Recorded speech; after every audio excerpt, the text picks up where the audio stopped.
مجھے دین اسلام سے پیار ہے، مجھے دین اسلام سے پیار ہے، مجھے دین اسلام سے پیار ہے، مجھے دین اسلام سے پیار ہے، مجھے دین اسلام۔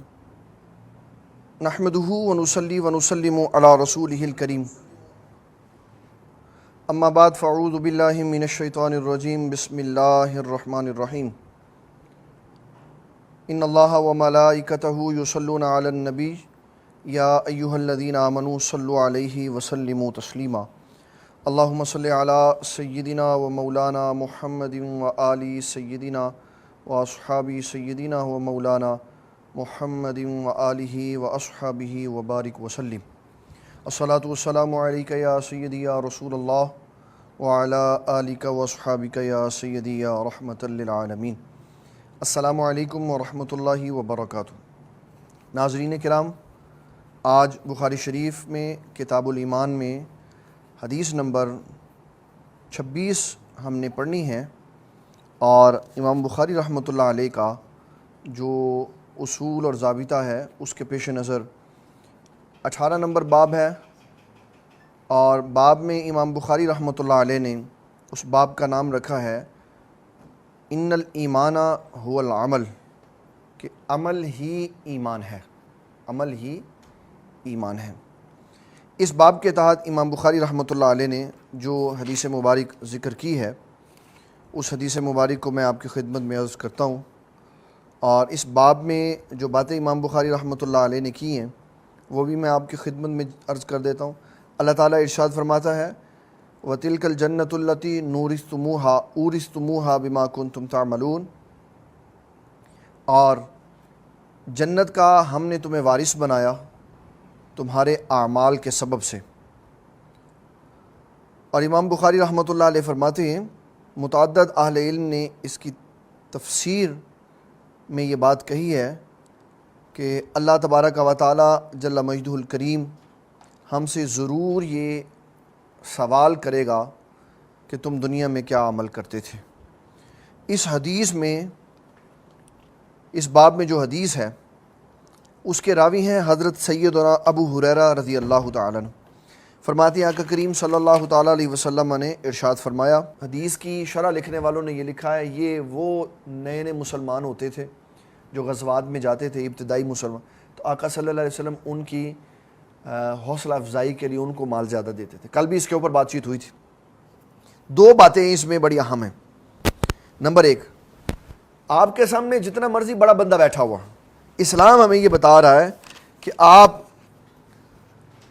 اس بڑے آدمی کو صحیح کام میں سفارش کر سکتے ہیں جو کام آپ کو صحیح لگ رہا، جو کام آپ کو صحیح لگ رہا ہے نا اس کام میں آپ سفارش کر سکتے ہیں۔ حضرت سعد بن ابی وقاص کو یہ صحیح لگ رہا تھا کہ یہ بندہ تو بڑا پرانا مسلمان ہے اور حضور کا پیارا بھی ہے، تو میں اس کے بارے میں سفارش کروں کہ حضور اس کو بھی دیں۔ انہوں نے سفارش کی، صحیح کام میں کی، لیکن آقا صلی اللہ علیہ وسلم نے ان کی سفارش قبول نہیں فرمائی، ان کی مرضی تھی۔ اب دو بار جب سفارش رد ہو گئی تو آقا کریم صلی اللہ تعالیٰ علیہ وسلم نے وجہ بتا دی، میں نے اس لیے نہیں تیری سفارش مانی کہ تیری سفارش ماننے کی وجہ سے اس کو نہ کچھ ملتا، یہ بدگمان ہو جاتا تو دوزخ کی آگ میں چلا۔ ایک پہلا مسئلہ یہ بتا دیا کہ سفارش قبول کرنی، سفارش کرنی چاہیے۔ اگر آپ سمجھتے ہیں کہ یہ بندہ حق پہ ہے اور اس کی بات نہیں سنی جا رہی تو اس کی سفارش کریں۔ سفارش نہیں منظور ہوتی، آپ کا پیغام ایکسیپٹیبل نہیں ہے، جس نے ماننا ہے، جس نے قبول کرنا ہے، نہیں قبول کیا، یہ اس کی اپنی مرضی، لیکن آپ کا حق ہے، آپ جس کو صحیح دیکھتے ہیں، عہدہ جو بھی ہے، آپ اس کے بارے میں سفارش کریں۔ دوسری چیز، آقا کریم صلی اللہ تعالیٰ علیہ وسلم نے یہ بھی بتا دیا، یہ حدیث کا یہ ہمارے لیے بطور نمونہ ہے۔ حدیث نمبر 27 ہے بخاری کی، یہ تا زندگی یاد رکھنی۔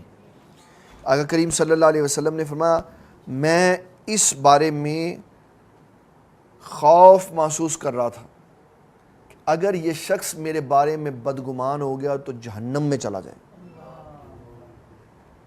کہ حضور نے مجھے کیوں نہیں دیا، جنگ میں تو میں بھی تھا، اس کو کیوں دیا؟ تو یہ عقیدہ یاد رکھنا ہے، جو اپنے نبی سے بدگمان ہو جاتا ہے اس کا ایمان ختم ہو جاتا ہے۔ یہ بخاری کی حدیث ہے، یہ بخاری کی حدیث ہے، یہ ہے دل کا اقرار۔ جو اپنے نبی صلی اللہ علیہ وسلم کے بارے میں بدگمان ہو گیا، ایک رائی کے دانے میں بھی شک و شبہ آ گیا، اس کا ایمان ضائع ہو گیا۔ اور حضور نے اس کے لیے کیا فرمایا؟ فرمایا فی النار، وہ دوزخ میں ہے۔ وہ کہاں ہے؟ دوزخ میں۔ اس حدیث کو امام بخاری رحمۃ اللہ علیہ نے 127 نمبر پہ بیان کیا اور دوسرا 1478 نمبر پر بیان کیا۔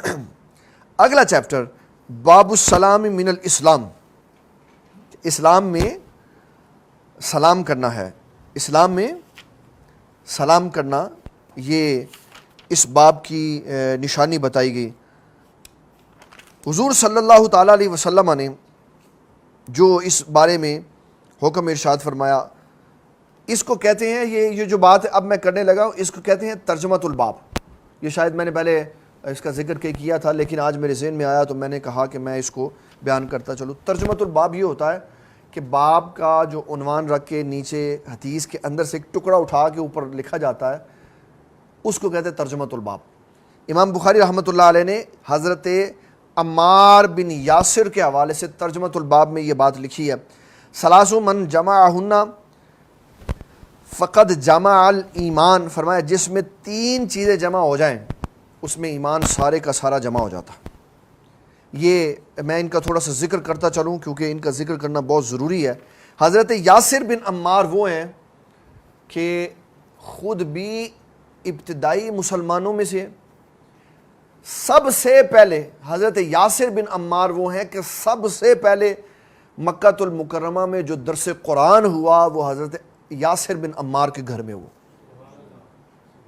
حضرت یاسر بن عمار کے گھر میں پہلی بیٹھک ہوئی، صفا کے اس کے اوپر، صفا کے اوپر، صفا مروہ جو 2 پہاڑ ہیں ان میں سے جو صفا کے اوپر آپ نے واز کیا نا، اپنے خاندان والوں کو ڈرایا، اس کے بعد جو سب سے پہلا درس ہوا وہ حضرت عمار بن یاسر کے گھر، اور ان کی امی رضی اللہ تعالیٰ عنہ جن کا نام ہے حضرت سمیہ بنت خبات، یہ بعضوں نے خبات لکھا ہے، بعضوں نے خیات لکھا کہ یہ ان دونوں کے، ان کے والد کا نام ہے، لیکن ان کے اپنے نام میں کوئی احتمال نہیں ہے، سمیہ ان کا نام ہے۔ ان کے بارے میں یہ کہتے ہیں کہ یہ وہ اسلام کی پہلی خاتون ہے جن کو اسلام کے اندر شہادت کا درجہ ملا۔ حضرت عمار بن یاسر کی امی جان کو، سمیہ بنت خبات یا خیات، یہ پہلی خاتون ہیں جن کو اسلام میں، اور ایسے نہیں ہے کہ کسی نے ایسے کر کے آرام سے سر اتار دیا اور پتہ ہی نہیں چلا، نہ کفار مکہ نے اتنی تکلیف دے کر مارا، آپ سوچ نہیں سکتے۔ 80 سالہ بوڑھی خاتون اور مشرکین مکہ نے دونوں پاؤں میں اونٹ باندھ دیے، ایک اونٹ ادھر چلا دیا، ایک ادھر چلا دیا، اور بیچ میں سے 2 پھاڑ کے ٹکڑے کر دیے، اور آخری لمحے تک کافروں کا یہی سوال تھا کہ اسلام چھوڑ دو، تو آپ فرماتی تھی جان تو چلی جائے گی لیکن ایمان نہیں جائے۔ بابا یہ مسلمان تھے، یہ تھے مسلمان۔ ہمیں سر درد ہو، اتنا سا کرونا نکلا ہے، پتہ نہیں کتنا سا اب تو نظر بھی نہیں آتا، ہلکی سی بیماری آئے تو کہا مسجد نہیں جانا کیوں کرونا ہو جائے گا، اور بڑے بڑے شیوخ وہ اسلام کا، جو اسلام کی عمارت ہے اس کو گرانے کے اوپر بیٹھے ہوئے، چاہے جائے کہ وہ اسلام کے صحیح موقف کو بیان کرتے، اسلام کی عمارت گرانے کی انہوں نے ذمہ داری لی۔ خیر میں اس طرف نہیں جاتا، میں یہ بتانے لگا ہوں حضرت عمار بن یاسر کی والدہ پہلی اسلام کی شہید خاتون تھی، اور غزوہ بدر سمیت انہوں نے سارے غزوات میں رسول اللہ صلی اللہ تعالیٰ علیہ وسلم کے ساتھ شرکت فرمائی۔ پھر حضرت ابو بکر صدیق کے زمانے میں سارے غزووں میں گئے، حضرت عمر بن خطاب کے زمانے میں، حضرت عثمان غنی کے زمانے میں، حضرت علی المرتضیٰ کے زمانے میں، پھر حضرت علی رضی اللہ تعالیٰ عنہ کے ساتھ لڑتے ہوئے شہید ہوئے، تو نبی صلی اللہ تعالیٰ علیہ وسلم نے فرمایا کہ تمہیں باغیوں کا گروہ قتل کرے گا، اس سے مراد حضرت سیدنا امیر معاویہ رضی اللہ تعالیٰ عنہ کے گروہ میں جو باغی موجود تھے وہ لوگ مراد تھے، اس سے حضرت امیر معاویہ رضی اللہ عنہ مراد نہیں تھے۔ جس نے صحابی کے خلاف، کسی صحابی کے خلاف اپنی زبان سے غلط جملہ نکالا یا زبان ٹیڑھی کی، اس کی دنیا بھی برباد ہوگی، اس کی آخرت بھی برباد ہوگی۔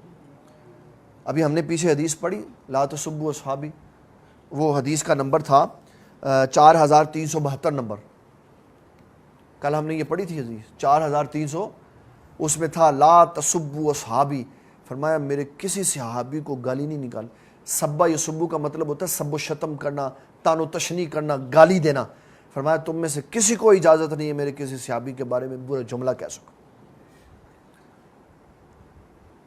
تو حضرت عمار بن یاسر کو باغی لوگوں نے قتل کیا، حضرت امیر معاویہ اس میں شامل نہیں ہے۔ یہ وہ جب آئے گا جنگ صفین آئے گی اور جنگ جمل آئے گی تو پھر اس کے اندر ہم اس کو ذکر کریں گے۔ اب میں نے یہ آپ کو بات بتائی، اور اس میں جو حدیث مبارک ہے اب ہم اس کی طرف چلتے ہیں۔ پہلے ترجمۃ الباب میں 2-3 باتیں رہ گئیں، وہ کرنے کے بعد اس کی طرف چلتے ہیں۔ حضرت عمار بن یاسر رضی اللہ تعالیٰ، آقا کریم صلی اللہ تعالیٰ علیہ وسلم نے فرمایا کہ جس کے اندر 3 چیزیں پائی گئیں اس کے اندر ایمان جمع ہو گیا۔ نمبر 1 الانصاف من نفسی کا، فرمایا اپنے نفس کے ساتھ انصاف کر۔ جسٹس جو ہے نا، جسٹس یہ سب سے پہلے ہمیں اپنے ساتھ کرنا چاہیے۔ وہ کیا ہے؟ وہ یہ ہے کہ میں اس بارے میں غور و فکر کروں کہ میں کون ہوں، میں کون۔ اگر میں اللہ کا بندہ ہوں تو پھر مجھے یہ سوچنا پڑے گا کہ اس نے مجھے پیدا کرنا چاہا تو مجھے پیدا کیا، اور پیدا کرنے کے بعد کون سی چیزیں مجھ پر لازم کی، کن چیزوں سے مجھ کو روکا۔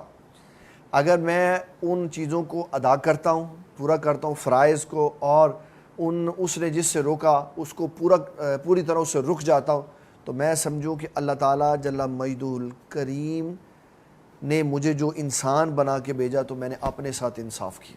میں نے کس کے ساتھ انصاف کیا؟ اپنے ساتھ۔ نمبر 2 فرمایا وَبَذْلُ السَّلَامِ لِلْعَالَمِ، فرمایا جماعت کے اوپر سے جب تو گزرے تو ایک دفعہ اجتماعی سلام کرتے۔ جیسے کوئی بندہ ادھر باہر دروازے سے آیا تو یہاں آتے ساتھ ہی کہنے گا السلام علیکم، لیکن یہ یاد رکھیں یہاں سے باہر سے آنے والا سلام نہیں کر سکتا۔ یہاں سے باہر سے آنے والا، یہ آداب محفل کے خلاف ہے۔ ہر بندہ یہاں کنسنٹریشن کے ساتھ، توجہ کے ساتھ حضور پاک کی بات سن رہا ہے، اور ان کی توجہ توڑ دی اپنے سلام کی وجہ سے، بیٹھ جائے چپ کر کے، جب ہم بات سے فارغ ہو جائیں گے پھر سلام کر لیں۔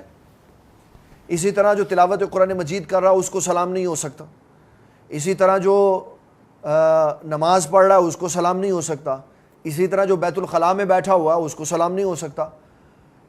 کیوں؟ وہ ایک کام میں مصروف ہے پہلے سے، جب وہ فارغ ہوگا تو پھر اس کے بعد وہ سلام کرے گا۔ اور اگر مجھے کسی تلاوت قرآن مجید کرنے والے سے ایمرجنسی کام ہے تو میں اس کے پاس بیٹھ جاؤں، اس کو یہ دیکھنا چاہیے یہ کچھ کہنا چاہ رہا ہے تو وہ قرآن شریف بند کرے، اور پھر وہ بند کرنے کے بعد میری بات سنے، جب میرا کام پورا ہو جائے تو پھر وہ دوبارہ تلاوت قرآن مجید شروع کر۔ محفل میں جہاں ذکر اللہ ہو رہا ہے یا ذکر رسول ہو رہا ہے وہاں سلام نہیں ہو سکتا۔ تیسرے نمبر پر فرمایا کہ نبی صلی اللہ تعالیٰ علیہ وسلم نے فرمایا وَالْإِنْفَاقُ مِنَ الْإِقْتَارِ، ایمان یہ ہے کہ جب تمہارے حالات تنگ دستی والے ہوں پھر اللہ کی راہ میں خرچ کرو۔ یہ ہے اسلام۔ جو حالات خوش باش ہیں اور وہ خرچ کرتا ہے وہ تو بڑا اچھا کرتا ہے۔ یہ قرآن مجید کا ترجمہ ہے وَالْقَاظِمِينَ الْغَيْظَ وَالْعَافِينَ عَنِ النَّاسِ، کہ غصے کو دبانے والے ہوتے ہیں، لوگوں کو معاف کرنے والے ہوتے ہیں۔ الَّذِينَ يُنْفِقُونَ فِي السَّرَّاءِ وَالضَّرَّاءِ، ہر حالت میں اللہ کی راہ میں خرچ کرنے والے ہوتے ہیں، ہر حالت میں اللہ کی راہ میں خرچ کرنے والے ہوتے ہیں۔ اور یہ میں قرآن مجید کے اور نبی صلی اللہ علیہ وسلم کی تعلیمات کے سارے مجموعہ سے یہ نتیجہ سنانے لگا ہوں۔ نتیجہ کیا ہے؟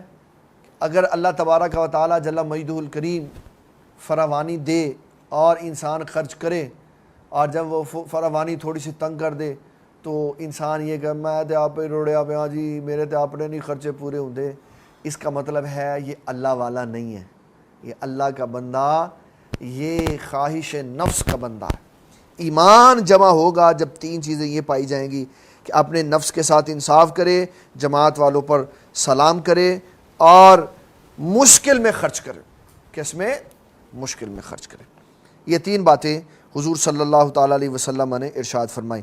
اس کو بیان کرنے کے بعد جو اس چیپٹر کی حدیث ہے اس میں نبی صلی اللہ تعالیٰ علیہ وسلم کے پیارے صحابی عبداللہ بن عمر بن عاص فرماتے ہیں، ایک بندہ حضور پاک صلی اللہ علیہ وسلم کی بارگاہ میں آیا، عرض کرنے لگا ای الاسلامی افضل، ای الاسلامی خیر، افضل اور خیر یہ دونوں لفظ ملے جملے جملے آتے ہیں، دونوں کا معنی ایک ہی ہے، بہترین اسلام کا اور ہے، خیر والا اسلام کیا ہے؟ تو آقا کریم صلی اللہ علیہ وسلم نے فرمایا تطعم الطعام، کھانا کھلاؤ۔ آج اس حدیث کی وجہ سے آپ کے لیے درس کے بعد ہم نے ریفریشمنٹ رکھی ہوئی کہ نہ ساتھ میں درس ہو، ساتھ میں حضور کی سنت پہ عمل ہو جائے۔ وہ کیا ہے وہ بعد میں بتائیں گے۔ تو فرمایا قال تطعم الطعام، کھانا کھلاؤ، وتقرأ السلام علی من عرفت ومن لم تعرف، آپ کسی کو جانتے ہیں یا نہیں جانتے اس کو سلام کریں۔ اس کے اوپر بڑا تفصیلی ہم گفتگو کر چکے ہو۔ پھر 21ویں چیپٹر میں بڑا خوبصورت، اور یہ ہماری جو خواتین ہیں، چاہے وہ میری بہن ہے، چاہے وہ میری بیگم ہے، چاہے وہ میری بیٹی ہے، امیاں نہیں میں کہہ سکتا کیونکہ امیاں تو عظمتوں والی ہوتی ہیں، امیاں تو عظمتوں والی ہوتی ہیں، ان کا تو ہم ذکر نہیں کر سکتے اس میں۔ خواتین، مائیں نہیں، مائیں تو جو ہے نا وہ وراء الوراء عظمتوں اور شانوں والی ہوتی ہیں۔ حدیث کا چیپٹر نمبر ہے 21، چیپٹر کا نام ہے باب الکفران العشیر و کفرن دون کفرن، کہ خاوند کی ناشکری اللہ کی ناشکری سے کم نہیں ہے۔ کوئی بندہ اللہ کا ناشکرا ہوتا ہے نا، فرمایا جو عورت اپنے خاوند کی ناشکری ہوتی ہے اس کی ناشکری شوہر کی اللہ کی ناشکری سے کم نہیں ہے، برابر بھی نہیں ہے، لیکن اللہ کی ناشکری کے بعد جو سب سے بڑی ناشکری ہے وہ شوہر کی ناشکری ہے۔ اس کے اوپر حدیث کیا ہے؟ حضرت ابو سعید خدری رضی اللہ تعالیٰ عنہ فرماتے ہیں، اور حضرت عبداللہ ابن عباس رضی اللہ تعالیٰ عنہ فرماتے ہیں، رسول اللہ صلی اللہ تعالیٰ علیہ وسلم نے فرمایا اریت النار، مجھے دوزخ دکھائی گئی، فإن اکثر اہلھا النساء، اس میں اکثر کثرت سے میں نے عورتیں دیکھی، کثرت سے، یہ ان عورتوں کی بات نہیں ہے جو نمازی ہیں، تقوی والی ہیں، اپنے شوہر کی تابع دار، ان کی بات حدیث کا اگلا جملہ بتائے گا۔ یہ ان عورتوں کی بات ہے جو کبھی نگینہ مسجد نہیں آئی، جو کبھی ابو بکر مسجد نہیں آئی، جنہوں نے کبھی ہفتہ وار درس نہیں سنا، جنہوں نے کبھی نگینہ ٹی وی نہیں دیکھا، یا جنہوں نے علماء اسلام کی صحبت کبھی اختیار نہیں کی، یا جنہوں نے کبھی علم نہیں پڑھا، جس کو ہم اپنے عرف میں کہتے ہیں ماڈ اسکواڈ، اپر کلاس، جو دین اور اسلام سے بے خبر ہیں، انہیں پتہ ہی نہیں ہے اسلام کیا ہے، یہ وہ لوگ ہیں۔ نبی صلی اللہ تعالیٰ علیہ وسلم نے فرمایا میں نے دوزخ میں عورتوں کی کثرت دیکھی۔ عرض کی یا رسول اللہ صلی اللہ تعالیٰ علیہ وسلم، آپ نے عورتوں کو کثرت سے دیکھا، دوزخ میں کیا کرتی ہیں؟ فرمایا یکفرنا، ناشکری کرتی ہیں۔ عرض کی یا رسول اللہ صلی اللہ تعالیٰ علیہ وسلم، کس کی ناشکری کرتی ہیں؟ فرمایا سب سے پہلے تو وہ اللہ تعالیٰ کی ناشکری کرتی ہیں، پھر فرمایا قال یکفرن العشیر، اپنے شوہر کی ناشکری کرتی ہیں۔ حضور کیا ناشکری کرتی ہیں؟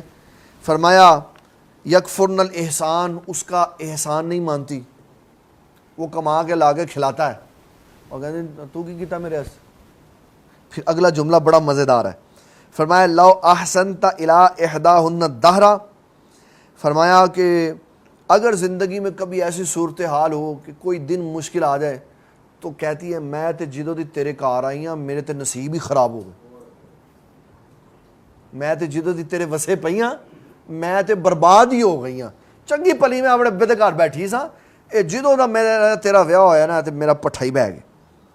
فرمایا ثم رات من کا شیئن قالت ما رأیت منک خیرا قط، جب سے میں تمہارے ساتھ جڑی ہوں نا میں نے کبھی خیر کا منہ نہیں دیکھا. اینے سال کیویں لانگے اور پروٹھے اور جناب بہترین نان و نفقہ کپڑے لوازمات اور سیر سپاٹے اور یہ ساری چیزیں یہ کدھر گئیں؟ فرمایا ایک شے نہیں ملی، ایک شے نہیں ملی. تو کہہ دیا کہ میں نے تو کبھی بھی تیرے ساتھ خیر دیکھی نہیں. فرمایا یہ ناشکری ہے جس کی وجہ سے میں نے ان کو جہنم میں کثرت سے دیکھا. یہ عورتیں مسلمان تھیں یا غیر مسلم؟ یہ مسلمان ہے، کافر شکر گزار بھی ہوگی تو جہنم میں ہوگی. جی مرد بیوی کا ناشکرہ کس سلسلے میں ہو؟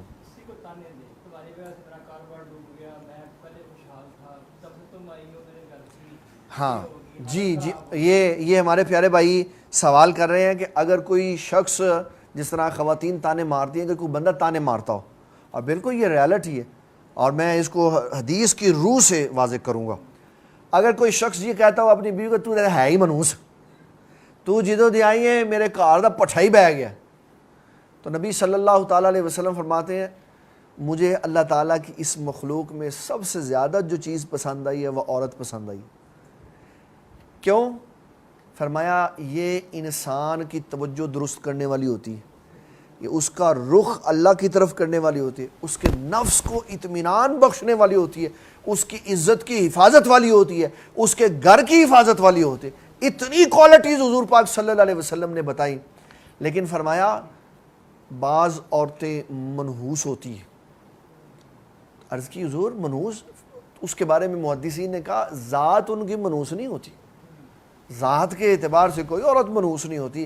منحوسیت اور اس کے اندر جو خیر نہیں ہوتی وہ یہ کہ اس کا اخلاق اچھا نہیں ہوتا، ترش ہوتی ہے، بات کرتی ہے تو کاٹ دیتی ہے، کینچی کی ضرورت نہیں ہوتی، اس کی زبان ہی کینچی ہوتی ہے، شوہر کو جناب پورا کر دیتی ہے.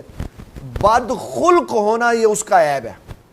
بد خلق ہونا چٹی ہو یا ساولی ہو، لمبے قد والی ہو یا چھوٹے قد والی ہو، وہ جس طرح کی بھی ہو اس کی ذات عیب دار نہیں ہوتی، اس کی ذات منحوس نہیں ہوتی.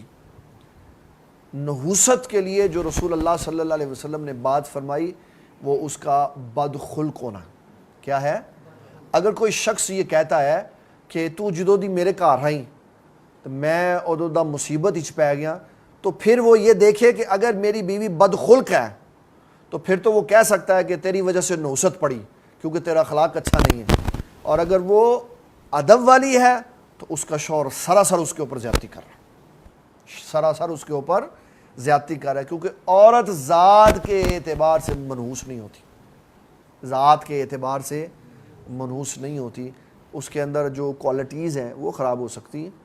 ویسے اللہ تعالیٰ نے اس کو بہترین انسان بنایا، اور اتنا بہترین بنایا کہ اللہ تعالیٰ نے جب جنت میں انسان جانا اس وقت جنت میں بھی اس کو یہی بیوی دینی. اگر یہ اس قابل نہ ہوتی تو جنت میں کچھ اور ہوتا، یہی دینی ہے. اور وہاں جتنی موجود ہوں گی یہ ان میں سب سے اوپر ہوگی. یہ پوچھتی ہے ہمیں جنت میں کیا ملے گا؟ بابا آپ کو بغیر تانے کے، بغیر بے روزگاری کے، بغیر تکلیف کے وہ شوہر ملے گا جس کا آپ نے کبھی خیال میں بھی تصور نہیں کیا ہو. اسی کو اللہ تعالیٰ اپڈیٹ کر دے گا. اسی شوہر کو قوت کے اعتبار سے، فکر کے اعتبار سے، خیال کے اعتبار سے، حسن و جمال کے اعتبار سے، محبت کے اعتبار سے اتنا اپڈیٹ کر دے گا کہ جب آپ جنت میں اس کو دیکھیں گے تو آپ کی آنکھیں ٹھنڈی ہو جائیں گی. پھر وہاں یہ طلب رہے گی نہیں کہ یا اللہ اس کو اتنی ساری اور مجھے یہ اکیلا ہی. وہ اکیلا ہی اتنا اللہ کافی کر دے گا کہ دل سے خیال بھی باہر نکل جائے گا کہ عورت اپنے شوہر کے علاوہ کسی اور کی طرف نظر کرنے کا جنت میں خیال اور تصور بھی نہیں کر سکتی. یہ خیال ہی اللہ اس کے دل سے نکال دے. یہ آپ نے پیارے بھائی نے سوال پوچھا تو میں اس کی طرف چلا گیا. اب ہم چلتے ہیں اگلی بات کی طرف. یہ حدیث مبارک جو میں نے آپ کی خدمت میں عرض کی ہے اس کے اوپر بڑی لمبی چوڑی تقریر ہو سکتی ہے، لیکن یہ کتاب النکاح میں ہوگی. یہ اس کی تفصیلی گفتگو ہم انشاءاللہ تعالیٰ کتاب النکاح میں کریں گے. میں آپ کو حدیث بتا دیتا ہوں یہ کہاں کہاں آنے والی ہے. کتاب النکاح میں بھی یہ حدیث موجود ہوگی, وہاں اس کے کیونکہ سارا اس کا بیک گراؤنڈ ہمارے سامنے ہوگا اور خواتین کے اخلاق اور سارے معاملات ہوں گے, پھر وہاں پہ ہم تفصیلی بات کریں گے. 431 نمبر, ابھی 29 ہے, اس کے بعد 431 نمبر, 748 نمبر, 1052 نمبر, 3202 نمبر اور 5197 نمبر. یہ حدیث 2 2 4 2 6 بار بخاری نے بیان کی ہے جو میں نے ابھی آپ کو حدیث سنا.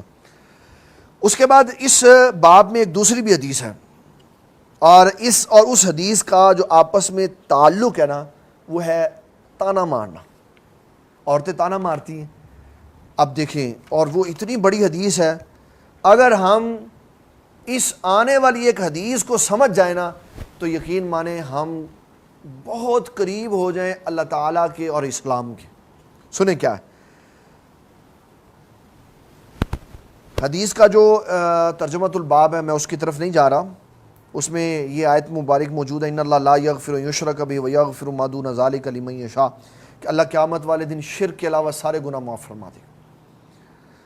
راوی ہیں حضرت ابو ذر غفاری رضی اللہ تعالی, معرور راوی ہیں. معرور کہتے ہیں میری ملاقات ہوئی حضرت ابو ذر غفاری رضی اللہ تعالیٰ عنہ, تو میں نے دیکھا وعلیہ الحلۃ, ان کے اوپر ایک چادر تھی, وعلیہ غلامی حلۃ, اور اسی طرح آپ کے ساتھ جو آپ کو غلام اور خادم چل رہا تھا اس کے اوپر بھی وہی چادر تھی جو حضرت ابو ذر غفاری کے اوپر تھی.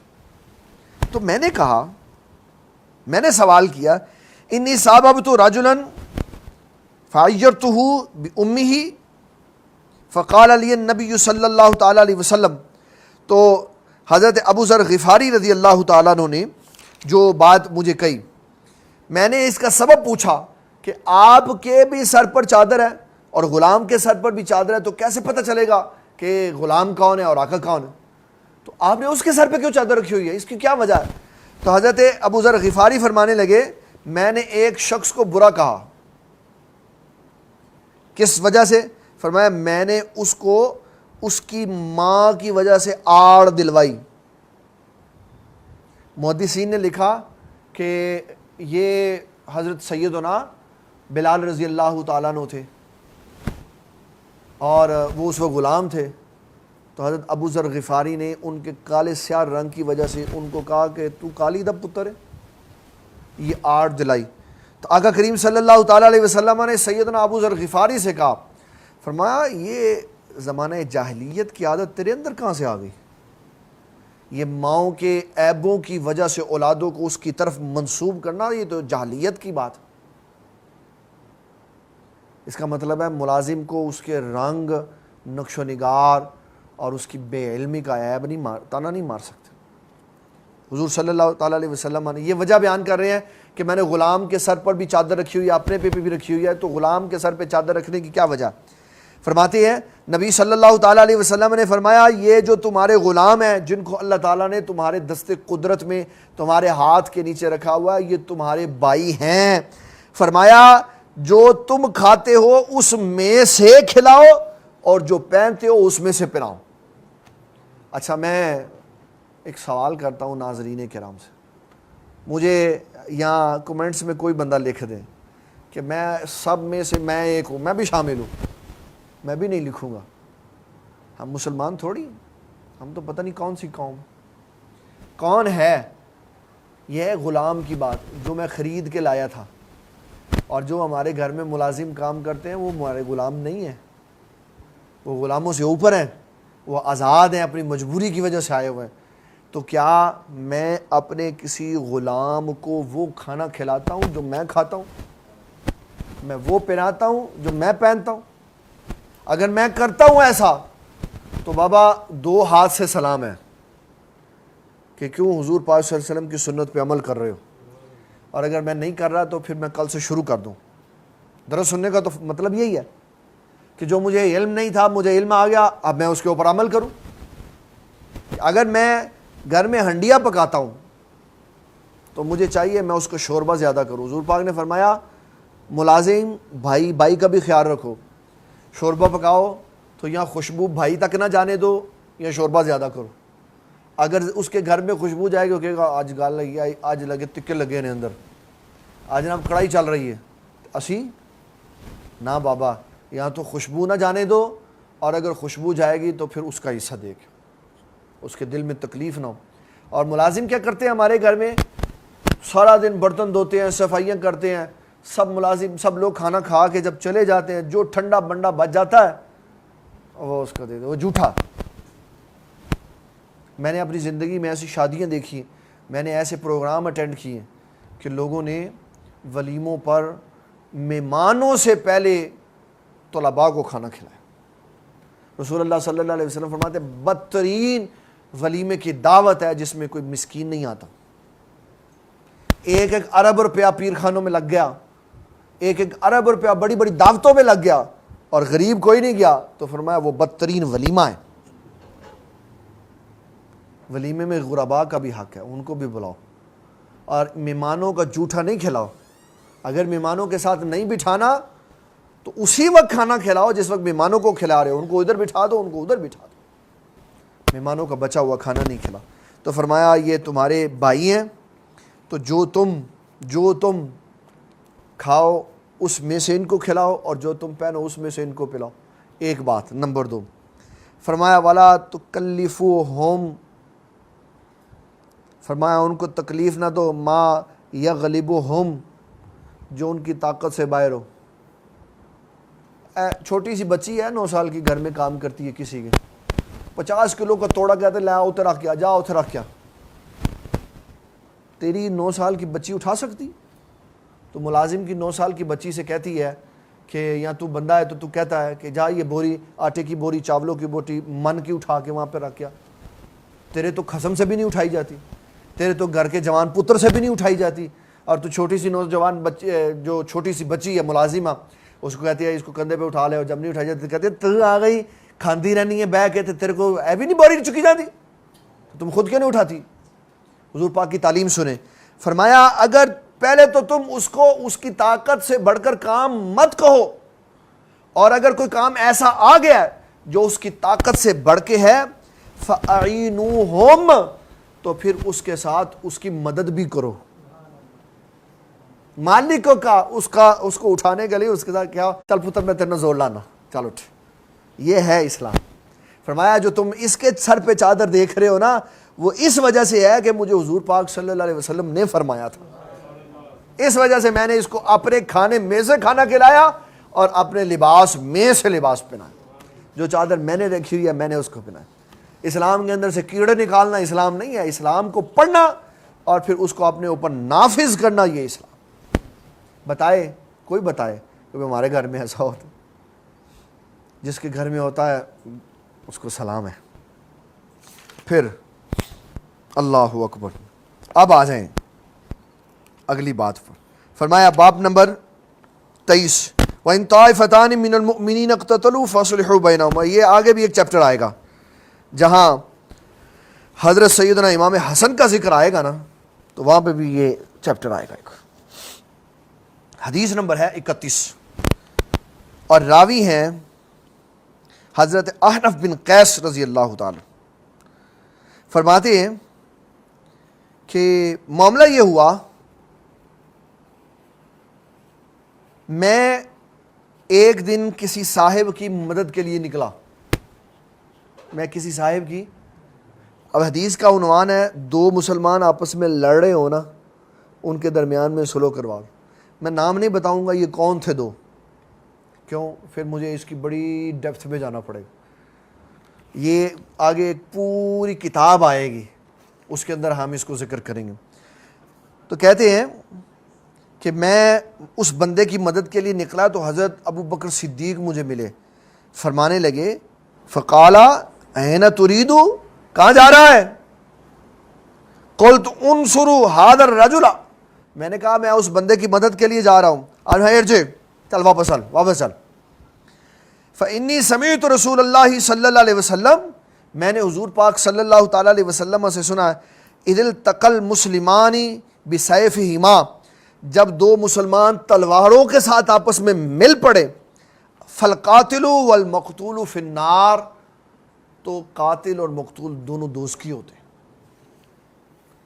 پہلی بات اس میں جو آپ نے ہمیشہ یاد رکھنی، یہ ان بندوں کا ذکر ہے جن کا آمنے سامنے آنا اجتہاد کی بنیاد پر نہ ہو بلکہ خواہش نفس پر، خواہش نفس پر ہو۔ وہ کہتا ہے تو میری بےزتی کی تھی، میری ماں تیرے گھر آئی سی تو لحاظ نہیں کیتا، تو گال کاٹ دیتی، میں تیرا سر وڑ دینا۔ وہ کہتا تو آ صحیح پھر دیکھ میں تیرے نہ کی کرنا۔ یہ خواہش نفس ہے۔ یہ کیا ہے؟ خواہش نفس۔ اور جہاں خواہش نفس سے ہٹ کر اجتہاد آ گیا، یہ آئیں گی جب جنگیں آئیں گی پھر اس میں بیان کروں گا کس میں اجتہاد تھا۔ اجتہاد آ گیا، اس اجتہاد میں دونوں طرف والے لوگ جو آپس میں قتال کرنے کے لیے نکلے، ادھر سے بھی شہید ہوئے ادھر سے بھی شہید ہوئے، یہ بھی مسلمان یہ بھی مسلمان، یہ بھی قتل ہونے والے یہ بھی قتل ہونے والے، یہ بھی جنت میں جائیں گے یہ بھی جنت میں جائیں گے۔ ان میں نہ قاتل جہنمی ہوگا نہ مقتول جہنمی ہوگا۔ کیوں؟ ان دونوں کا آپس میں ایک دوسرے کے مد مقابل کھڑا ہونا اجتہاد کی بنیاد پہ۔ کس کی بنیاد پہ؟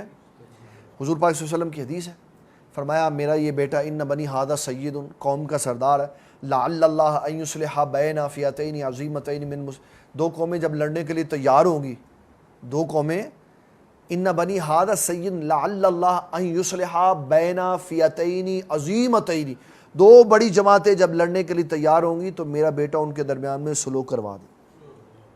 وہ اجتہاد کی بنیاد پہ لڑنے کے لیے تیار ہوں۔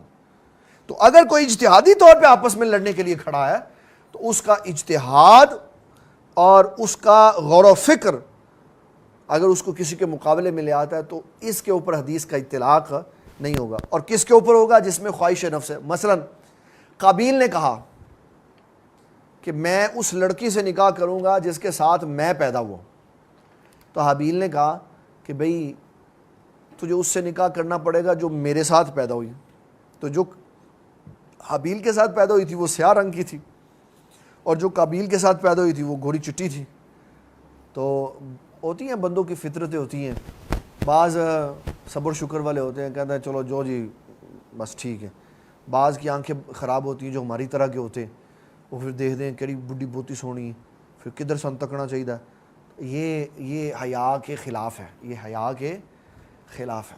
اللہ تعالیٰ کی نعمتوں پہ اس کا شکر ادا کرنا چاہیے، اللہ تعالیٰ کی نعمتوں پہ شکر ادا کرنا چاہیے، اپنی آنکھوں کو خراب نہیں کرنا چاہیے۔ رسول اللہ صلی اللہ تعالیٰ علیہ وسلم آپ نے فرمایا فالقاتل والمقتول فی النار، قاتل اور مقتول دونوں جہنمی ہیں۔ میں بات سنا رہا تھا حابیل اور قابیل کی، تو قابیل کہنے لگا میں اس کے ساتھ نکاح کروں گا جو میرے ساتھ پیدا ہوئی۔ حابیل نے کہا نہیں، اس کے ساتھ نکاح ہوگا جو میرے ساتھ پیدا ہوئی۔ کہنے لگا یہ نہیں ہو۔ اب وہ آدم علیہ السلام کی موجودگی میں بغاوت نہیں کر سکتا تھا، اس کو پتا تھا ابا جی ہیں۔ حضرت آدم علیہ السلام جب حج کے لیے گئے تو اس نے پیچھے سے حابیل کو قتل کر دی۔ جی میں بتا دیتا ہوں۔ اب اس نے جب قتل کیا تو قاتل اور مقتول دونوں جہنمی ہیں، قاتل اور مقتول۔ لیکن قرآن مجید کہتا ہے حابیل نے کہا انی اقتلنک، کہ تو مجھے قتل کرے گا لیکن میں تجھے قتل نہیں کروں گا، انی اخاف اللہ رب العالمین، کیوں میں اپنے رب کا خوف رکھتا ہوں، میں تیری طرف ہاتھ نہیں بڑھاؤں گا تجھے قتل کرنے کے۔ اب قاتل اور مقتول کو دونوں کو جہنم میں کیوں کہا، اس کی وضاحت کر دی۔ فقلت یا رسول اللہ ھذا القاتل، حضور قاتل، فما بال المقتول، حضور قاتل تو سمجھ آ گئی کہ یہ قتل کرنے کے لیے آیا، اس نے قتل کر دیا بندہ، یہ تو جہنم میں جائے گا، مقتول کیوں جائے گا؟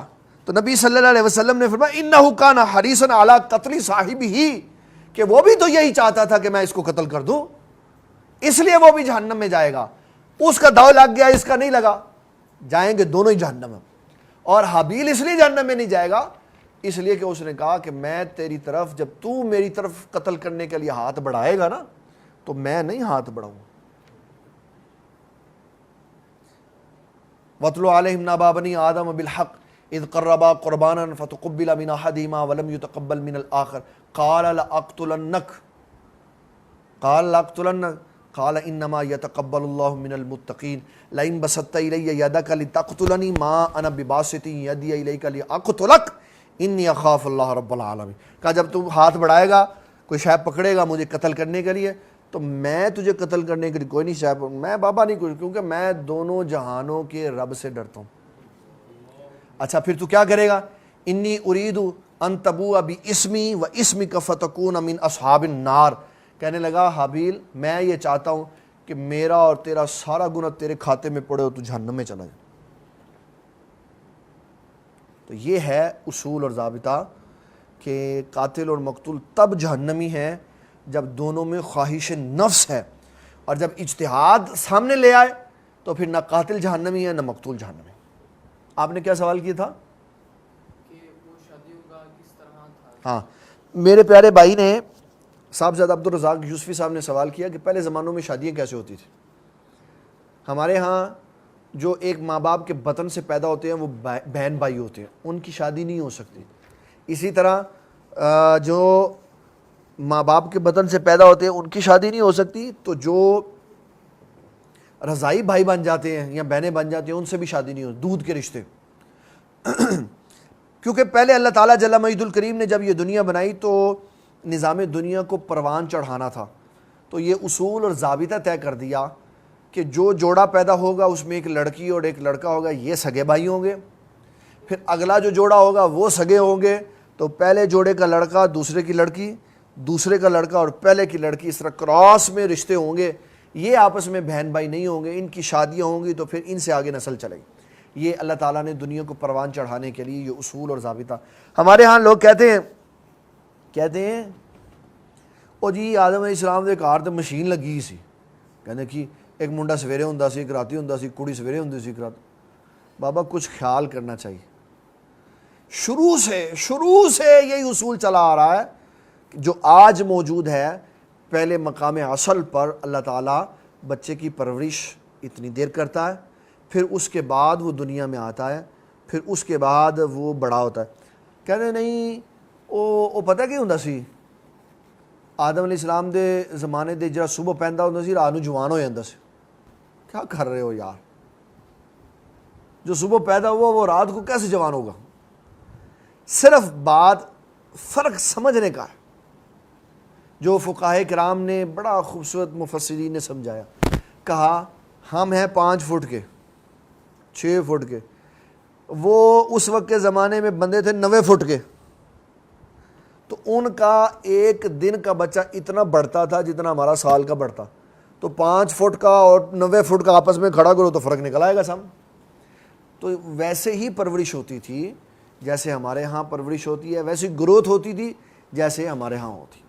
کوئی خلاف واقعہ یا خلاف اصول کام نہیں ہوتا تھا، بالکل نارمل طریقے سے۔ تو جو پہلے میں ہوتے تھے ان کی دوسرے کے ساتھ، تو قابیل ایک لڑکی کے ساتھ پیدا ہوا اور حابیل کے ساتھ، تو کراس میں شادی ہونی تھی۔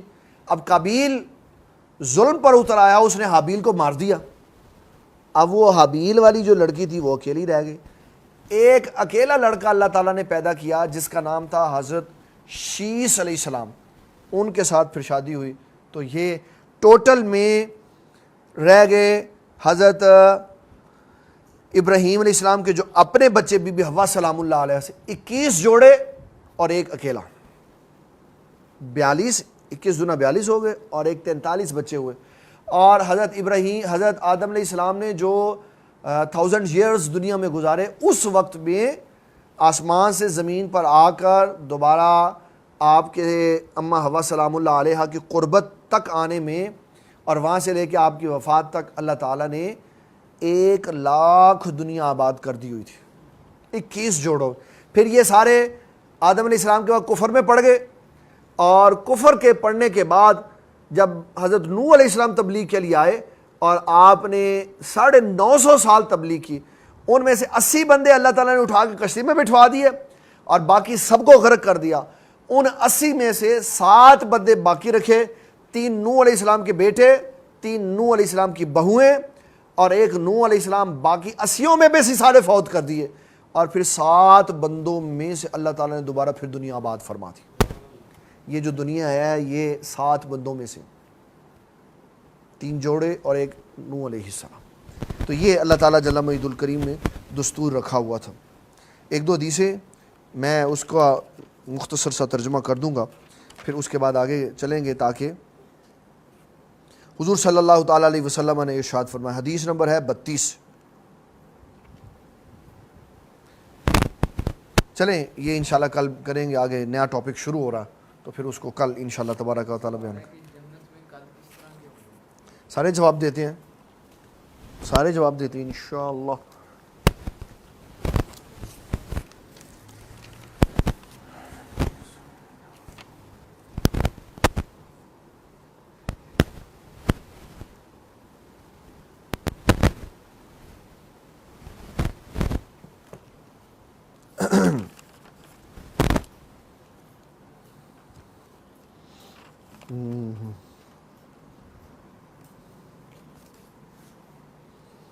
اچھا جی، جی جناب والا شروع کریں جی سوال۔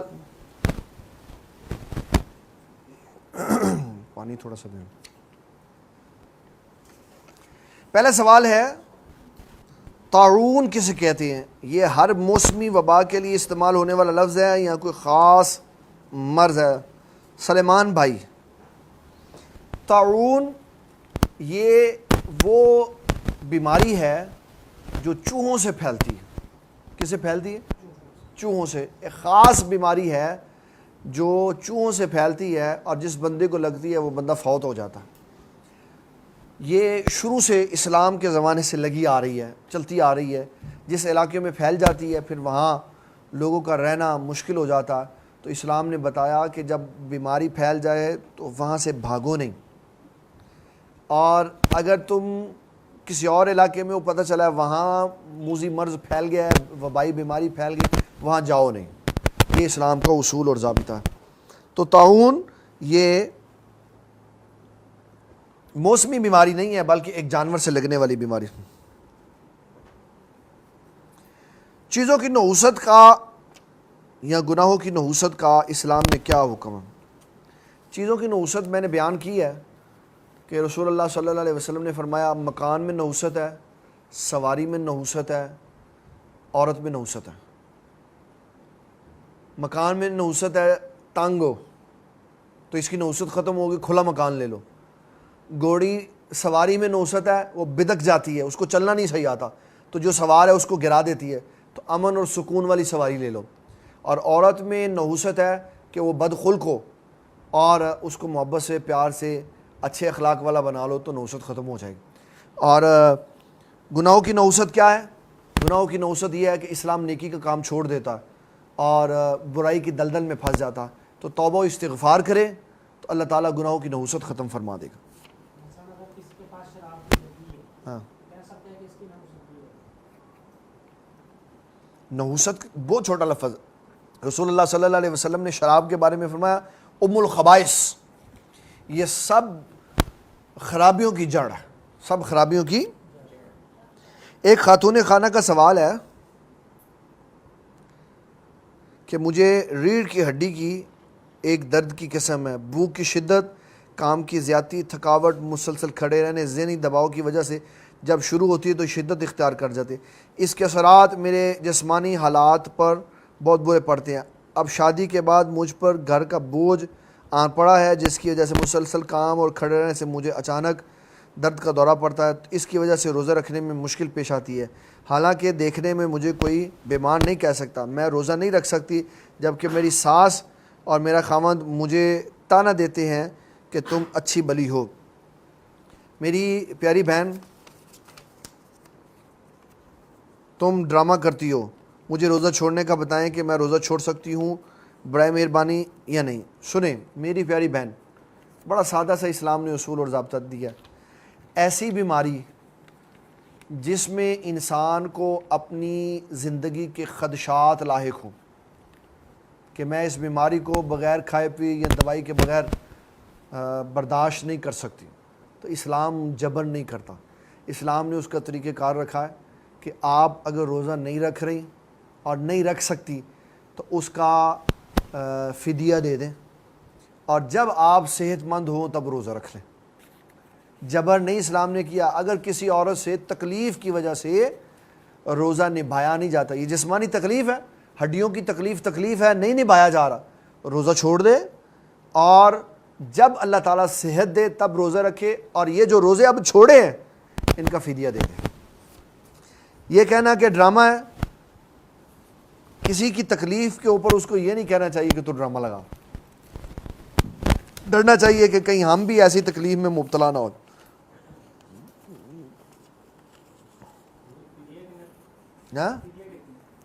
فدیہ کتنا ہے؟ 2 وقت کا کھانا یا اس کے برابر پیسے۔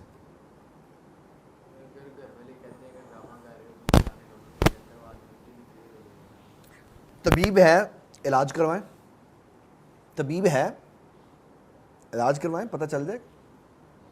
بخاری شریف کی حدیث ہے، بخاری شریف کی حدیث سے ہم یہ کہہ سکتے ہیں جو بھی حق بولنے والے سے بدگمان ہو عن قریب اس کے خلاف ہو جائے گا۔ میں آپ کی یہ بات نہیں سمجھا کہ آپ کیا کہنا چاہتے ہیں۔ دوسرا ہے، صحابی رسول کا نام ہے یاسر بن عمار۔ کیا نام ہے؟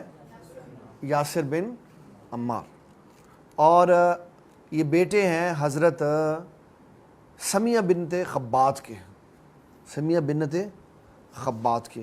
میں نے ان کا جو صحابہ کی سیرت کے اوپر کتابیں ہیں اس میں میں نے ان کا نام خبات پڑھا ہوا تھا۔ آج میں نے بخاری شریف میں نام پڑھا ہے بخاری کی شرح میں خیاط۔ میں موقع نہیں ملا تو میں نے اس کی ریسرچ نہیں کی کہ یہ خبات ہے یا خیاط۔ یہ انشاءاللہ کل میں وضاحت کر دوں گا کہ اصل میں ان کی والدہ خبات کی بیٹی تھی یا خیاط کی بیٹی تھی۔ یاسر بن عمار، یہ کہتے ہیں یاسر بن عمار ہیں یا عمار بن یاسر؟ عمار بن یاسر ہے۔ کیا نام ہے؟ عمار بن یاسر، عمار بن۔ میں ان کا آپ کو پورا شجرہ سنا دیتا ہوں تاکہ جو ہمیں پریشانی ہو رہی ہے وہ دور ہو جائے۔ حضرت عمار یہ ہیں جن کے گھر میں پہلا درس ہوا، جن کے گھر میں عمار بن یاسر بن عامر بن مالک، عمار بن یاسر۔ جنت میں قد کے بارے میں ارشاد فرمائے، انشاءاللہ جب جنت میں جائیں گے اللہ تعالیٰ کے فضل و کرم، اس کی توفیق اور عنایت سے، اور اللہ تعالیٰ کے بارے میں اسلام ہمیں کہتا ہے اچھا گمان رکھنا چاہیے اور اس کے لیے اچھے کام کرنے چاہیے۔ ایک بندے نے کہا، بڑی غور سے سننے والی حدیث ہے، ایک بندے نے کہا، یہ بخاری میں آئے گی، ایک بندے نے کہا حضور صلی اللہ تعالیٰ علیہ وسلم، ربیہ نے کہا، بڑی خدمت کی تو آپ نے فرمایا سل ربیہ مانگو، کیا مانگتے ہو؟ عرض کی حضور مجھے جنت میں آپ کا ساتھ چاہیے، مجھے جنت میں۔ آپ نے کچھ اور مانگ لو، مطلب یہ تھا کہ یہ تو مل ہی جانے ہیں، چلو کچھ اور مانگ لو، آج رحمت کا دریا موجزن ہے۔ تو کہنے لگے حضور میں نے جب آپ کو مانگ لیا تو سب کچھ مانگ لیا۔ آپ نے بڑا کمال کلاسیفائڈ جملہ کہا، آپ نے فرمایا کہ سجدوں کی کثرت سے میری مدد کر۔ اس کو ربیہ کو ایسے نہیں کہا کہ بس تو نے مانگ لیا اور میں نے چھوڑ دیا اب تو عبادت نہ کر، میں نہیں، سجدوں کی کثرت سے میری مدد کر، کہ جنت اللہ کے فضل سے ملے گی لیکن آگے کام کیتی رکھ۔ جنت میں قد انسان کا ہوگا 90 فٹ، کتنا ہوگا؟ اور بڑا خوبصورت منظر ہوگا جب بندہ 90 سال کا 80 سال کا بوڑھا پل سرا سے ایسے ایسے کر کے جا رہا ہوگا نا، تو جو ہی پہلا قدم اندر رکھے گا تو ایسے جوان ہو جائے گا۔ پل صراط پہ بوڑھا ہوگا، پل صراط پہ جنت میں داخل ہوتے وقت جوان ہوگا اور سونا ہوگا، اور 30 سال کا جوان مرد ہوگا۔ ایک دایا تو کھیڑنے دا چایا، 30 سال کا، ایک دایا تو کھیڑنے دا چایا، 2 دایا وی تے جگے جیوشی، 3 دایاتی تے پتھر دیوے پی، کامل ترین جوانی ہوتی ہے۔ آگے نہیں میں سنا سکتا، آتا ہے مجھے سارا۔ تو 30 سال کی عمر کا مرد ہوگا اور 18 سال کی عمر کی خاتون ہوگی، 12 سال کا فرق ہوگا۔ اگر یہاں 10-12 سال ہوگا تو منڈا بہت بڑا ہے، تو چاچا تو پھر جنتی چ بھی نہ جائیں، تو کہ یا اللہ 30 سال ہے تو میں نے 28 سال دی کر دے، یا میں نے 18 سال دا، میں 18 سال دی ہے تو میں 20 سال دا بندہ دے۔ وہاں تو سارے فکسڈ عمر ہوگی 30 سال. عمروں کی وجہ سے اچھے رشتے نہیں گنوانے چاہیے. عمروں کی وجہ سے کہتے میں چنگا رشتہ دیتا ہے منڈے کی ٹینڈو ہی ہے. یہ کمال ہے یار. تو وہ سینڈو کی کرنا صحیح. تو سر کے اوپر تو بابا ٹوپی آ جانی, سر کے اوپر تو ٹوپی آ جانی. اس نے جب نکاح کرنے کے لیے آنا ہے تو اس نے کلا پہن کے آنا ہے, کسی کو بھی نہیں پتہ چلنا کہ منڈے کی ٹینڈو ہی. یہ جو بال اڑ جاتے ہیں نا, بال اڑ جاتے ہیں, یہ حالات کی وجہ سے ہوتا ہے یا خاندانوں کی اپنی کیفیت ہوتی ہے. جوان ابھی جوان ہوتے ہی نہیں تو مصائب میں پڑ جاتے ہیں, مشکلات میں, محنتوں میں پڑ جاتے ہیں تو بال اڑ جاتے ہیں. کبھی بال کو غذا دی نہیں, کبھی تیل لگایا ہی نہیں, کبھی اس کی حفاظت ہی نہیں کی, نخرہ کیا ہی نہیں بال کو, تو بال اڑ گئے. جوانوں کے بھی اڑ جاتے ہیں. اڑ جانا عیب ہے, اڑ جانا عیب ہے, تو سفید ہو جانا عیب نہیں ہے. 14 15 20 سال کے لڑکوں کے بال سفید ہو جاتے ہیں, پھر ادھر بھی کہنا جی منڈے کے بال چٹے ہو گئے جی سر نہیں رشتہ کرنا. اچھا رشتہ, نیک آدمی, اگر اس کی اور لڑکی کی عمر میں کچھ فرق بھی ہو تو بالکل قطعی طور پہ عمر کو نظر انداز کر دینا چاہیے. اچھے رشتے ہاتھ سے بالکل نہیں جانے دینے چاہیے جو دین کی بنیاد پہ.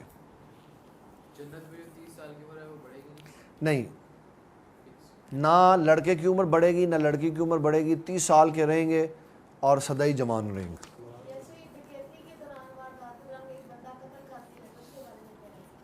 لکھ کے دیں.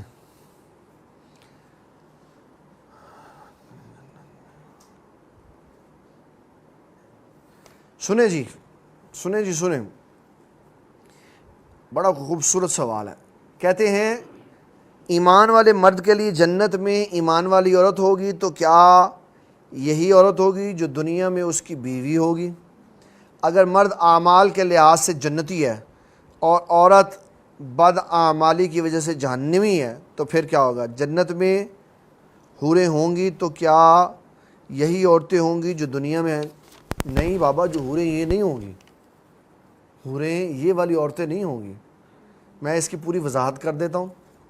پہلی بات تو یہ کہ جب بندہ حالت ایمان سے دنیا سے جائے گا اور بیوی بھی حالت ایمان میں سے دنیا سے جائے تو پہلی چیز یہ ہوگی کہ جنت میں چلے جائیں گے سارے مرد اور عورت جنت میں چلے جائیں گے. پھر جو مرد تقوی والا ہوگا اس کا مقام بلند ہوگا اور بیوی اس کے ساتھ نہیں ہوگی کیونکہ اس کا تو اتنا مقام نہیں ہوگا, تو وہ اللہ سے کہے گا یا اللہ وہ میری بیوی کی طرح, وہ میری بیوی کی طرح. تو اللہ فرمائے گا وہ جنت میں ہے لیکن تیرے اور اس کے درجے میں فرق ہے, تو یا اللہ پھر اس کو میرے قریب کر دینا. تو اس کی نسبت کی وجہ سے, کس کی؟ اس کی نسبت کی, نکاح کی نسبت کی وجہ سے اللہ تعالیٰ عورت کو مرد کے قریب کر دے گا. جنت میں جب پہلے داخل ہوں گے تو جگہ علیحدہ علیحدہ ہوگی. اور پھر اسی طرح اگر کوئی مسلمان فوت ہو جائے اور اس کی بیوی کافر ہو تو وہ جہنم میں جائے گی, اور اس کے لیے اللہ تعالیٰ کسی ایسی عورت کا انتخاب کرے گا جس کا شوہر جہنم میں چلا گیا ہوگا, وہ اکیلی ہوگی, تو پھر اللہ ان کا نکاح کرا دے. میں اس کی مثال دیتا ہوں آپ کو. یہ قرآن مجید میں ضرب اللہ مثلا للذین آمنوا امرأۃ فرعون, کون سی صورت میں ہے؟ سورۃ تحریم میں. سورۃ تحریم میں علامہ محمود علوسی رحمۃ اللہ علیہ نے لکھا, فرمایا کہ فرعون کی بیوی جب جنت میں جائے گی, آسیہ موسیٰ علیہ السلام کی بہن جب جنت میں جائے گی, اور عیسیٰ علیہ السلام کی امی جان جب جنت میں جائیں گی, تو ان کے دنیا کے شوہر, آسیہ کا شوہر جہنم میں ہوگا فرعون, اور عیسیٰ علیہ السلام کے والد ہیں نہیں, اور موسیٰ علیہ السلام کی بہن کا شوہر بھی کوئی نہیں ہے. تو فرمایا تینوں عورتوں کو اللہ تعالیٰ اعزازاً قیامت والے دن رسول اللہ کے نکاح میں دے دے گا. ساری عیسائیت کی جو بڑی امی جان ہے نا, وہ ہمارے آقا پاک صلی اللہ علیہ وسلم کی جنت میں بیوی ہوں گی. یہ علامہ محمود علوسی نے لکھا. تو پہلے دونوں چلے جائیں گے نا جنت میں, تو دونوں پہلے راؤنڈ میں اندر چلے گئے. اب جو اوپر ہوگا وہ پوچھے گا یا اللہ دوسرا کی تھے, تو پھر ان کو آپس میں ملا دیجیے. نہیں, باپ بیٹے کا کوئی تعلق نہیں. باپ اور بیٹے کی محبت کبھی ختم نہیں ہوگی, نہ دنیا میں نہ آخرت میں. جنت میں جانے تک باپ بیٹے ساتھ ہوں گے، لیکن جنت میں داخل ہونے کے بعد اپنے اپنے مقام اور مرتبے کے مطابق جنتیں ملیں گی۔ اور پھر جب ملیں گے، ملنا چاہیں گے تو بڑا سمپل سا ہے، جو ہی خیال آئے گا میں نے آج اپنے والد گرامی سے ملاقات کرنی ہے، تو یہ خیال بھی اس وقت آئے گا جب بیٹا بھی ملاقات چاہ رہا ہوگا، باپ بھی چاہ رہا ہوگا۔ یہ نہیں ہوگا کہ ابا جی کدھر مصروف ہے گئے تو پتر کہنا ہے جی میں ملاقات کرنی ہے تو تخت وہاں لے جائے گا، نہ ادھر سے بھی خیال ہوگا، پھر ادھر بھی خیال ڈالا جائے گا، تو پھر ملاقات ہوگی، پھر اس کے بعد یہ واپسی ہے۔ یہ اپنے ابا جی کو بلند بالا مقام پہ دیکھ کے کہنے گا میں تھلے رہ گیا، میرے ابا جی اتنے چلے گئے۔ اللہ تعالیٰ حسرت جنت میں نہیں بھیجے گا، یہ حسرت ہے، جنت میں حسرت نہیں ہوگی، جنت میں حسرت نہیں ہوگی کہ میں ادھر ہوتا تو کیا ہوتا۔ جنت میں جو حسرت ہونی ہے وہ صرف ایک ہی شے کی ہونی ہے، اور وہ کسی کو محسوس نہیں ہونی۔ وہ کیا ہے؟ وہ ہے اللہ کے دیدار کی حسرت۔ جو جنتی ہے نا، جو جنت میں داخل ہوگا، اپنی ابدی زندگی میں سب سے کم جنتی صرف ایک بار اللہ کو دیکھے گا، صرف ایک بار، اور اس کی لذت کبھی بھی نہیں جائے گی۔ اس کی لذت، اس اللہ کے دیکھے ہوئے جلوے کی لذت کبھی بھی نہیں جائے گی۔ اس کو جب وہ خیال کرے گا تو لذت آ جائے گی کہ میں نے اللہ کو دیکھا تھا۔ میں سرکار میں چلے آگے چلے ہاں سال وہ پھر دوسری کیٹیگری وہ آئے گی جس کو اپنی ابدی زندگی میں ہمارے دنیاوی سالوں کے معاملے میں 365 دن کے بعد ایک دفعہ زیارت کروائی جائے گی۔ پھر اس سے اوپر درجہ آ جائے گا جن کو 30 دنوں میں ہر مہینے کے بعد ایک دفعہ زیارت کروائی جائے گی۔ پھر اس سے اوپر درجہ آ جائے گا جس کو ہر روز زیارت کروائی جائے گی۔ اور قرب والوں میں سے غیر نبی، غیر صحابی، اولیاء کی جماعت میں سے وہ سب سے اعلیٰ ہوگا جس کو دن میں ہمارے دنیاوی دن کے مطابق 2 بار رب کی زیارت ہوگی۔ اب جمعے کی بات کر رہے ہیں بابا، جنت کی بات، ہم جنت میں چلے گئے ہیں، آپ ابھی یہیں پہ بیٹھے ہیں، ہم جنت کی سیر کر رہے ہیں۔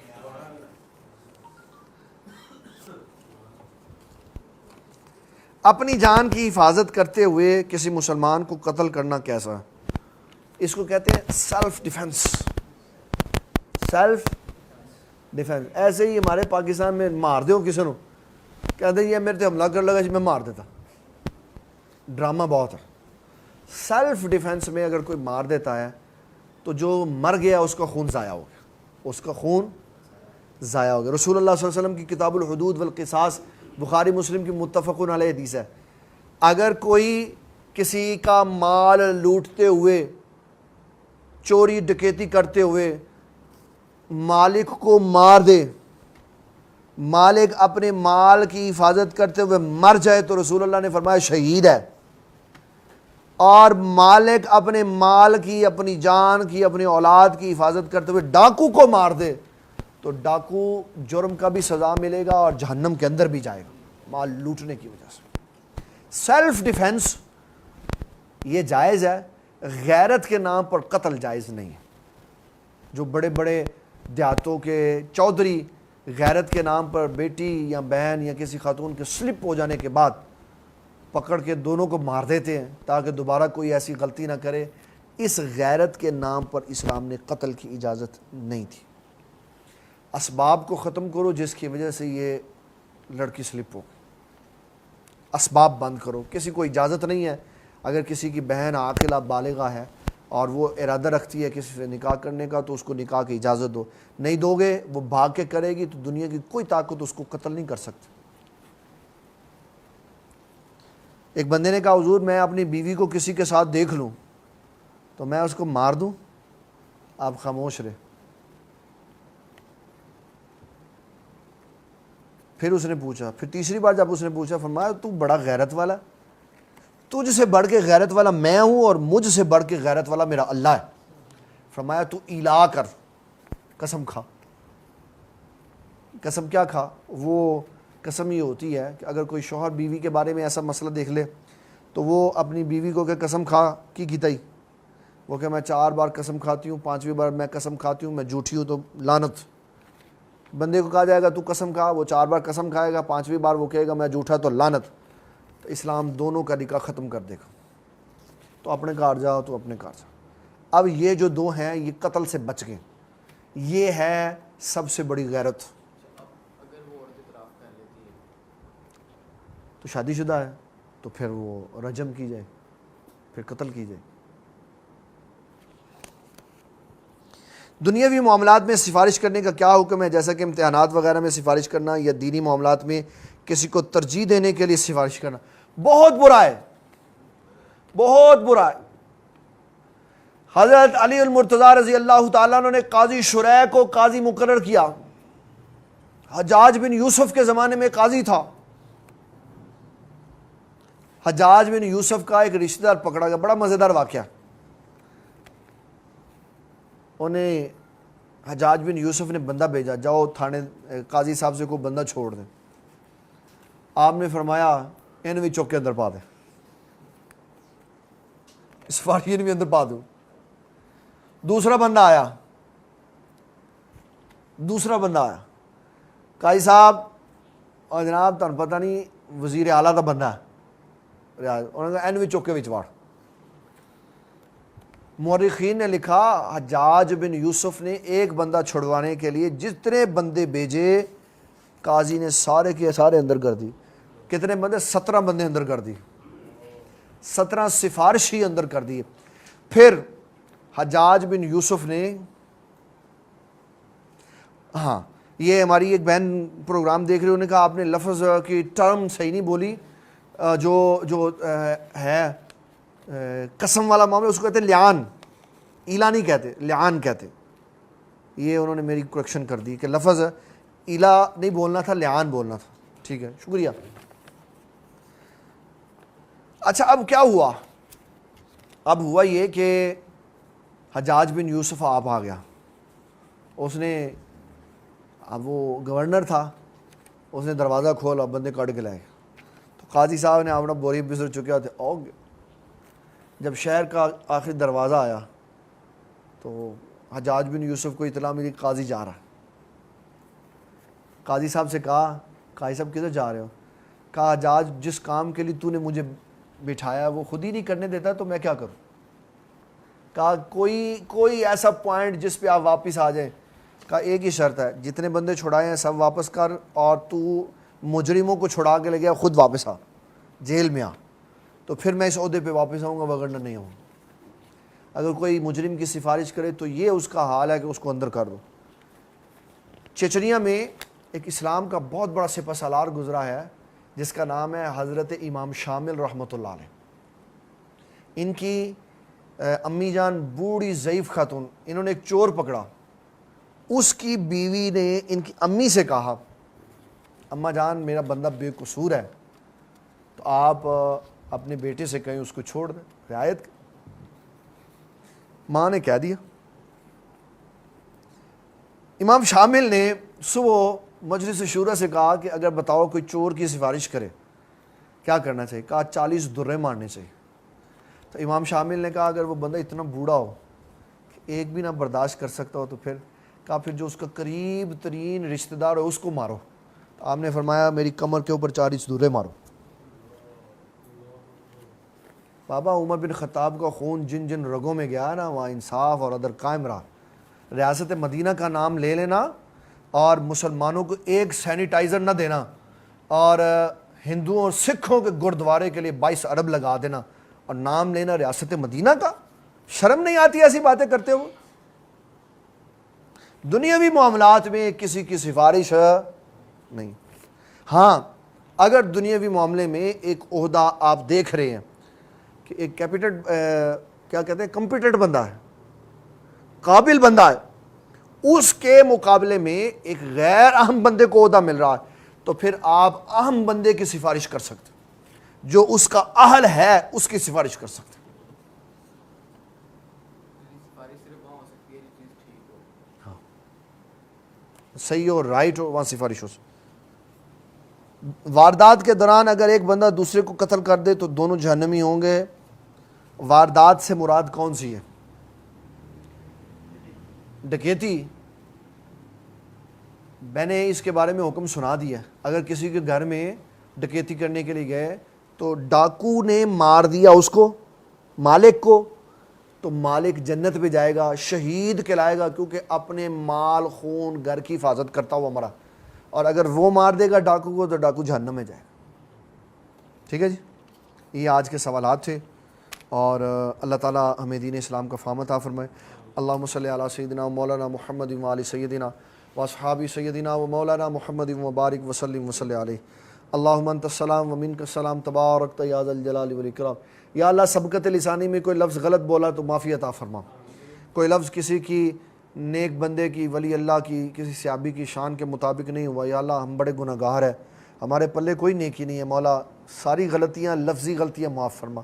یا اللہ ہمارا دل، ہمارا عقیدہ یہی ہے کہ جو تیرے نبی صلی اللہ علیہ وسلم سے وابستہ ہے، جو صحابہ کرام کی جماعت سے ہے، جو اہل بیت کی جماعت سے ہے، یہ سارے لوگ جنتی ہیں، اور ان کے جنتی ہونے کا اعتقاد رکھنا ہماری کامیابی ہے۔ یا اللہ مسئلہ بیان کرتے ہوئے کوئی لفظی غلطی ہو گئی تو یا اللہ اس کو معاف فرما، بیماروں کو شفا عطا فرما، پریشان حالوں کی پریشانیاں دور فرما، جنہوں نے مصیبتیں جھیلی ہیں ان کو راحت عطا فرما۔ یا اللہ ان سارے نیک اعمال کا ثواب میرے ابا جان کی روح کو پیش کرتے ہیں، ثواب عطا فرما، آپ کے درجات بلند فرما، اور آپ کی طرف سے ٹھنڈی ہواؤں کی جھونکیں عطا فرما۔ صلی اللہ تعالیٰ علی حبیبی سیدنا و مولانا محمد و آلہ وصحبہ۔ مجھے دین اسلام سے پیار ہے، مجھے دین اسلام سے پیار ہے، مجھے دین اسلام سے پیار ہے، مجھے دین